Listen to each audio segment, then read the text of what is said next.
اس نشست کے اعتبار سے میرا الوداعی تحفہ ہے آپ کے لیے، اور وہ یہ کہ میری جو دینی، ملی، تاریخی، سیاسی، عمرانی جو سوچ ہے، جو فکر ہے میرا، جو 50 برس سے زائد عرصے کے مطالعے اور غور و فکر پر مبنی ہے، اس مطالعے میں میری آنکھیں بنیادی طور پر قرآن اور حدیث ہیں، لیکن یہ کہ دنیا کا مشاہدہ، کھول آنکھ، زمین دیکھ، فلک دیکھ، فضا دیکھ، دنیا میں کیا ہو رہا ہے، کیا کیا عوامل ہیں، ماضی کیا تھا، ہم کہاں کھڑے ہیں، اب کہاں جانا ہے، اس پر میری ایک سوچ ہے، میرا فکر ہے۔ پھر یہ کہ ہماری اخروی نجات کا دار و مدار کس چیز پر ہے۔ تاریخ کے بہاؤ کو نہ میں روک سکتا ہوں، نہ آپ روک سکتے ہیں، وہ تو ڈام بہتا رہے گا، اور اس کو فیصلہ کرنے والا صرف اللہ ہے، کسی فرد بشر کے اختیار میں نہیں ہے کہ وہ تاریخ کے بہاؤ کو موڑ دے۔ ہاں، محمد رسول اللہ نے موڑا تھا صلی اللہ علیہ وسلم، لیکن یہ ہے کہ ہم اس تاریخ کے بہاؤ میں تنکوں کی طرح بہتے چلے جائیں، یا یہ کہ ہمیں کچھ کرنا ہے۔ اس اعتبار سے میں اپنے فکر کا خلاصہ آج آپ کی خدمت میں پیش کروں گا، اور میرا اس سلسلہ اجتماعات کے اعتبار سے الوداعی تحفہ ہوگا۔ اب میں آغاز کر رہا ہوں۔ پہلی بات،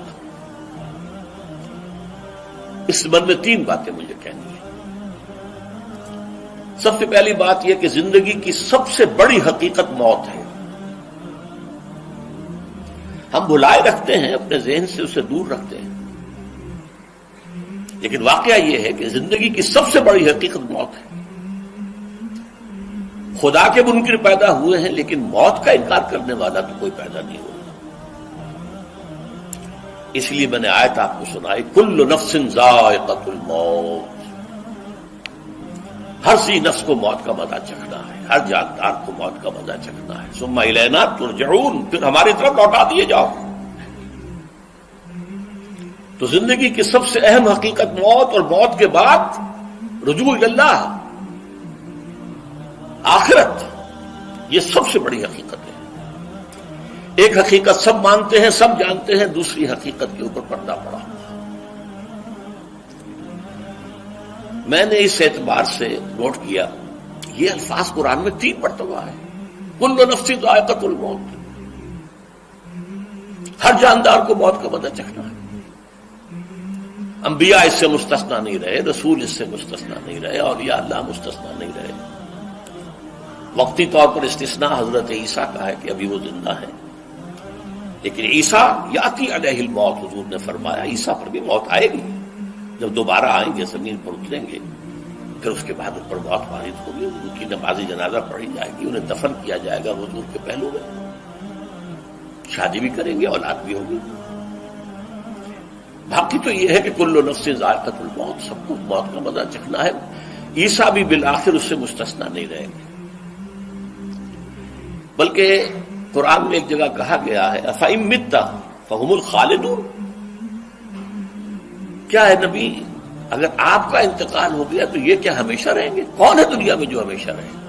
انتقال تو ہونا، آپ کا بھی ہونا ہے۔ انک میت وانہم لمیتون، یہ تو مختصر ترین الفاظ تھے۔ اس سے آگے بڑھیے، سورہ انبیاء میں فرمایا کل نفس ذائقۃ الموت وَنَبْلُوكُمْ بِالشَّرِّ وَالْخَيْرِ فِتْنَةً وَإِلَيْنَا تُرْجَعُونَ، ہر جاندار کو موت کا مزہ چکھنا ہے، اور اس سے پہلے پہلے ہم تمہیں آزماتے رہیں گے، خیر کے ذریعے بھی، بھلائی دے کر، صحت دے کر، دولت دے کر، اولاد دے کر، شہرت دے کر، اور برائی کے ذریعے سے بھی، تنگ دستی دے کر، بے عزتی دے کر، اہانت دے کر، ذلت دے کر، وَإِلَيْنَا تُرْجَعُونَ، اور پھر ہماری طرف لوٹائے جاؤ گے۔ یہ وہ دوسری حقیقت جو میں نے کہا کہ جس پر پردہ پڑا ہوا ہے، بہت بڑا پردہ ہے۔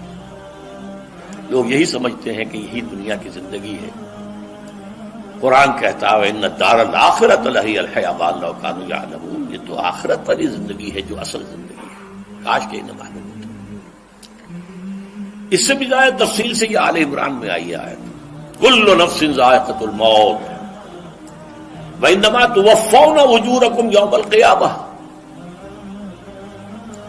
ہر جاندار کو موت کا مزہ چکھنا ہے اور پھر تمہیں پورا پورا تمہارا اجر اور بدلہ دے دیا جائے گا قیامت کے دن۔ فمن زحزح عن النار وادخل الجنة فقد فاز، جو کوئی آگ سے بچا لیا گیا اور جنت میں داخل کر دیا گیا وہ تو کامیاب ہو گیا۔ اللہم ربنا اجعلنا منہم، اللہم ربنا اجعلنا منہم، اللہم ربنا اجعلنا منہم۔ وما الحیات الدنیا الا متاع الغرور، اور دنیا کی زندگی تو سوائے دھوکے کے سامان کے اور کچھ نہیں ہے۔ دھوکہ کس معنی میں؟ یہ تمہیں اصل زندگی سے غافل کر دیتی ہے۔ تم کہیں سفر پر جا رہے تھے، تمہارا کہیں گھر تھا، تمہیں واپس آنا تھا، تم راستے ہی میں کسی دلچسپی میں ایسے مگن ہوئے کہ گھر بار سب بھول گئے۔ یہ تو تمہارا عارضی سے سفر تھا، تم نے اسی کو اپنی منزل بنا لیا، اپنا ٹھکانہ بنا لیا، تو دھوکہ دیا اس نے تمہیں۔ ویسے دنیا کی زندگی دھوکہ نہیں ہے، بڑی حقیقت ہے، اس لیے کہ حضور نے فرمایا انما الدنیا مزرعۃ الآخرہ، یہ دنیا آخرت کی کھیتی ہے، یہاں بو گے تو وہاں کاٹو گے، یہاں کچھ کمائی کرو گے تو وہاں اس کا بدلہ ملے گا۔ اس اعتبار سے دنیا بہت بڑی حقیقت ہے، ایک ایک لمحہ بہت بڑی قیمتی شے ہے، لیکن اگر یہ دنیا تمہیں آخرت سے غافل کر دے تو اس سے بڑا دھوکے باز اور کوئی نہیں۔ یہ اصل دجال ہے۔ میں نے تقریباً 60 برس کی عمر کو جب میں پہنچا تھا تو موت کا انتظار شروع کر دیا تھا۔ میرے قریبی احباب کو معلوم ہے، میں کہتا رہا، یہ بھی کہتا رہا کہ بھائی میں اپنے حصے کا کام کر چکا، جتنی صلاحیت اللہ نے دی تھی، جتنی بھی میرے اندر استعداد تھی، میں اس کو بھرپور طریقے پر استعمال کر چکا۔ دم واپسی برسر راہ ہے عزیز و اب اللہ ہی اللہ ہے، یہ میرا معاملہ رہا ہے 60 برس کی عمر سے۔ اس کے بعد اللہ نے مزید 14 برس دیے ہیں، یہ نافلۃ لک کے درجے میں کہتا ہوں، اس کا اللہ کا عطیہ خصوصی ہے، نفل ہے، ہمیشہ کہتا رہا ہوں۔ مسنون زندگی تو 61 برس ہے ہمارے حساب سے۔ علامہ اقبال کے بارے میں سنا ہے کہ رویا کرتے تھے کہیں میری عمر حضور کی عمر سے زیادہ نہ ہو جائے۔ وہ 6 مہینے کم ہی رہی ہے حضور کی عمر سے۔ جو حضور کی عمر تھی وہی حضرت ابو بکر کی، وہی حضرت عمر کی، وہی حضرت علی کی۔ ہاں، حضرت عثمان 82 برس کے ہوئے ماشاءاللہ۔ پھر یہاں کے مجددین میں سے وہی عمر حضرت شیخ احمد سرہندی کی، وہی شاہ ولی اللہ دہلوی کی۔ ہاں، شیخ عبدالحق محدث دہلوی رحمۃ اللہ علیہ 82 برس کے ہوئے۔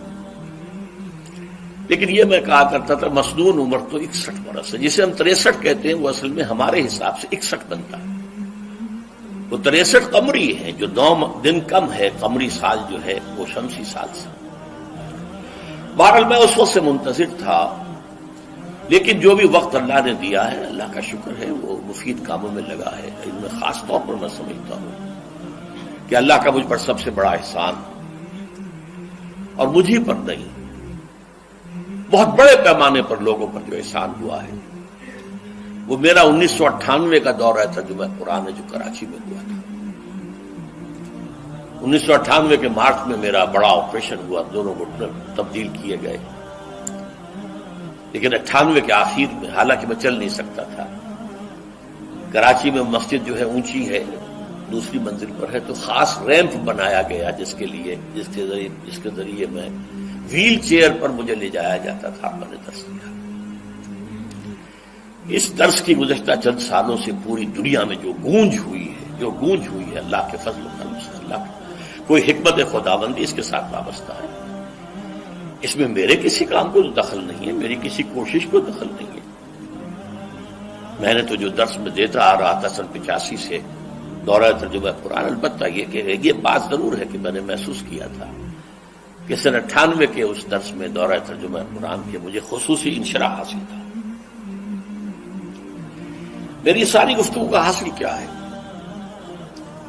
دیکھیے، نظریاتی تحریکوں کا تعلق اشخاص سے نہیں ہوتا، ٹھیک ہے، کوئی اس کا داعی ہوتا ہے، کوئی اس کا مؤسس ہو جاتا ہے، کوئی اس کا آغاز کرنے والا ہوتا ہے، لیکن نظریاتی تحریک افراد سے وابستہ نہیں ہوتی۔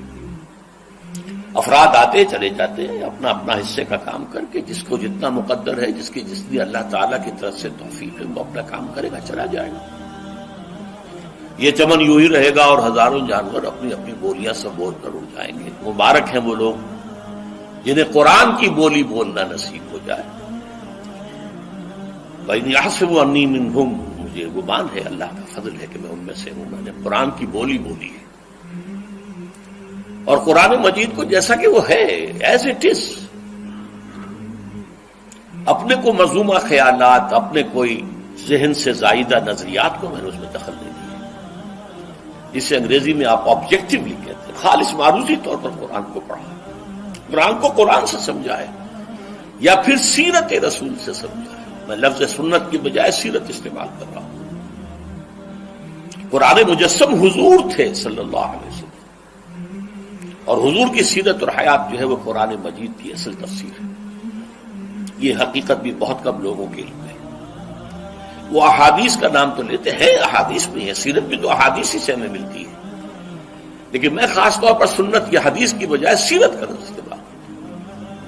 قرآن کی دو سورسز ہیں، قرآن خود